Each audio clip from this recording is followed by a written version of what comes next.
पितृपक्ष की कथा। कर्ण की आत्मा जब स्वर्ग पहुंची तो उन्हें भोजन की जगह सोने और गहनों से भरा थाल दिया गया। वे भूख से व्याकुल थे और यह देखकर हैरान रह गए। उन्होंने देवराज इंद्र से इसका कारण पूछा। हे देव, मैंने अपने जीवन में कभी किसी को भूखा नहीं रखा, फिर मुझे भोजन के बदले ये स्वर्ण क्यों दिया जा रहा है? इंद्र ने मुस्कुराते हुए उत्तर दिया, कर्ण, तुमने जीवन भर दान पुण्य किया। तुमने स्वर्ण, वस्त्र और अपनी सारी संपत्ति दान कर दी, लेकिन कभी भी अपने पूर्वजों को भोजन दान नहीं किया। तुम्हारे पूर्वज आज भूखे हैं और इसी कारण तुम्हें भोजन नहीं मिल रहा है। यह सुनकर कर्ण बहुत दुखी हुए। उन्होंने इंद्र से कहा, हे देव, मुझे तो अपने पूर्वजों के बारे में पता ही नहीं था, इसीलिए मैं उन्हें कभी तर्पण या श्राद्ध नहीं कर पाया।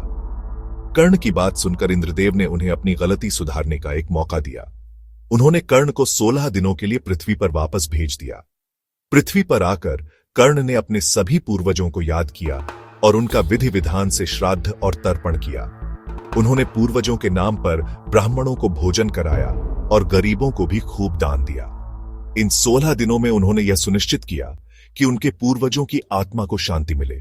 जब ये 16 दिन पूरे हो गए तब कर्ण वापस स्वर्ग लौटे। इस बार उन्हें भरपेट भोजन मिला और उनकी आत्मा को शांति मिली। यही वे 16 दिन थे जिन्हें पितृपक्ष के नाम से जाना जाता है। इन दिनों में हम अपने पूर्वजों को याद करते हैं, उनका श्राद्ध करते हैं और उन्हें भोजन तथा जल अर्पित करते हैं। ऐसा माना जाता है कि ऐसा करने से हमारे पूर्वजों की आत्मा को शांति मिलती है और उनका आशीर्वाद हम पर बना रहता है। बोलिए पितृदेवता की जय।